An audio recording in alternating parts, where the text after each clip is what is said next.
Depuis combien de temps est-il en place? Alors, Le premier, hein. le R7, d'ailleurs, pourquoi il s'appelle le R7? Parce que c'est le 7e relais de France qui a été, il a été attribué sur le 7e canal de l'attribution des canaux, au pas de 25 kg. Donc on l'a baptisé le R7 parce que c'était le canal 7 et le 7e relais. Donc c'est resté. Voilà. Il a été installé le 18 juin 1978 à 18h.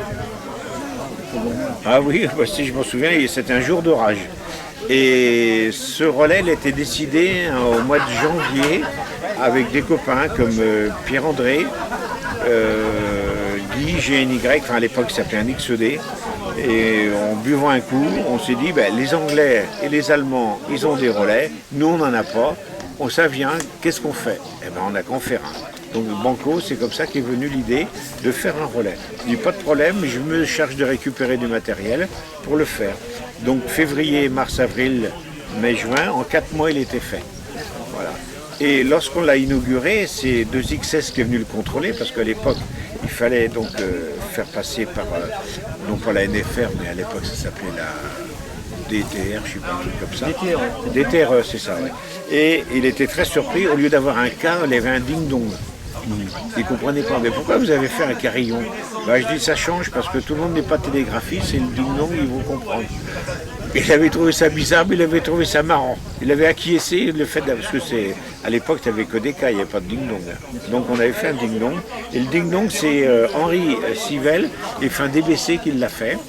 Je savais exactement ce que je voulais parce que j'avais entendu en Belgique un relais qui avait non pas un ding-dong mais qui avait un ping. Quand tu relâchais, ça faisait bing. Et au lieu de faire bing, on fait bing bing. Donc c'est comme ça qu'il est venu. Et Henri, avec à l'époque des 40-49, il a fait une maquette et un jour il m'appelle, il m'envoie au téléphone, il dit est-ce que ça te plaît ça? Il faut encore améliorer l'amortissement. Et il l'a fait. Et en fait, il n'est jamais tombé en panne de carrière.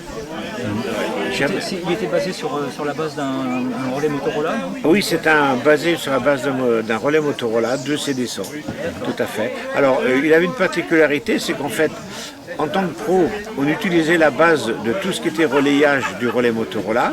Il venait se mettre en parallèle, sans interférer sur le relais, le générique, donc en télégraphie, fait par notre ami Guy, Fanix EDF6GNY, et le carillon. Donc en fait, l'indicatif pouvait tomber en panne, ça, le reste, ça ne perturbait absolument pas le relais, puisque l'automaintien du relais était fait par la base pro. Il a toujours été mis au même endroit, sur le même pylône depuis le début? Non, au départ, il était sur le pylône qui était à côté. Et le pylône, il est tombé en 81 parce qu'il y a eu un gel, c'est-à-dire qu'il y a eu une période de radoucissement et de refroidissement. Donc le pylône s'est chargé de givre. Quand je dis chargé, plus gros que ton micro, gros comme ça. Donc les haubans ont pété, le pylône s'est écroulé. Et donc comme les deux pylônes se sont écroulés, à l'époque l'autre pylône appartenait à Sofiltrap, qui est un copain. Il l'a remonté et je lui dis écoute, moi je voudrais mettre une antenne, pas de problème, tu la mets là-haut. Donc c'est comme ça qu'on a monté l'antenne complètement en 81 sur ce pylône-là actuel. C'est un pylône type EDF qui a été fait par l'établissement Le Maître de Pontchâteau et c'est un pylône de 25 cm renforcé. Ça n'a jamais bougé d'ailleurs. Hein. Voilà. Et donc depuis 80 ans, on utilise le même pylône, alors non plus la même antenne, non plus le même câble, on les a changés il y a 2-3 ans. Et puis le relais, évidemment, on l'a changé il y a 2-3 ans également, avec remplacé par un Yeso. Est-ce que tu aurais quelques petites anecdotes croustillantes concernant le relais? Alors, croustillantes, oui, parce que lorsqu'on a installé la cabane, on a fait venir une pelleteuse pour faire des trous. Et en creusant, le gars il ressort des bouts de fil avec une caisse. Je lui dis qu'est-ce que c'est, une bombe? Ah, je dis non, c'est pas une bombe, ça doit être un truc téléphonique. Bon, on le pose, on va le dire à la poste qu'on a arraché un câble. On n'a pas eu besoin. Un quart d'heure après, les gendarmes, gyrophares, tout le monde est venu.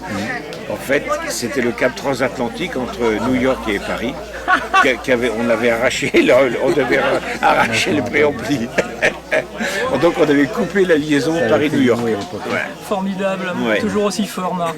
Toujours aussi fort, on n'a pas fait exprès. Alors, une chose également, c'est qu'on n'a rien eu. Si on a eu, qu'on condamné, on a payé les frais, bien sûr, c'est l'assurance, mais on n'a pas eu d'amende parce qu'en fait, le gars, avant de faire les travaux, est allé à la mairie. Mais comme c'était un site classé défense, il n'était pas répertorié sur les cartes. Donc en fait, la mairie, oui, vous pouvez faire des travaux, il n'y a rien qui passe. Donc le gars, il a fait les travaux. Et en fait, voilà. Et j'ai 2 exemples comme ça. J'ai un point radar à Saint-Philbert-de-Grandlieu qui n'est pas répertorié, qui n'était pas répertorié sur les cartes. Et parce que c'était un zone de défense. Et mon copain, quand il l'a acheté, il s'est dit, bon, je vais demander un permis de construire. Parce qu'il faut que je modifie. Alors il arrive à la mairie, il dit voilà, c'est à tel endroit, ça n'existe pas, d'ici c'est à tel village. Ah ben non, nous c'est grisé, c'est une zone militaire. Ah bon, vous l'avez acheté? Ah ben maintenant on va le déclarer, vous allez payer des impôts maintenant. Donc il n'aurait rien déclaré, il aurait pu construire tout ce qu'il aurait voulu, puisque c'était une zone classée défense. Et ça n'avait jamais été remis au goût du jour. Alors le R7. Le R7, il avait une particularité, c'est qu'il était bien placé. Le Mont des Olivettes, depuis longtemps, on savait que ça passait bien. On a connu des périodes de propagation dans les années 80. Le meilleur QSO, c'est le Portugal avec le Danemark. Quand même. En FM, Portugal-Danemark. À l'époque, on n'avait pas de magnétophone comme maintenant, mais un Portugais a contacté un Danois via le R7. Voilà. Mais bon, c'était une telle cacophonie que le QSO était fort. Mais bon, voilà. Mais il avait un avantage, c'est qu'il avait déjà le canal, et il avait cette signature acoustique de ding-dong et qui était caractéristique. C'était vraiment... c'était une référence. C'était une référence, voilà. Ouais, alors, pour X raisons, on l'a pas remis sur notre relais, c'était compliqué, enfin bref. Puis maintenant, il faut tout modifier. Avant, c'était du hardware, on mettait les fils, maintenant, c'est du software, il faut rentrer dedans, il faut modifier. Moi, je ne me sens pas capable de le faire, donc on ne l'a pas fait. Voilà. Marc, je te remercie beaucoup pour toutes ces informations. Et je te dis à très bientôt.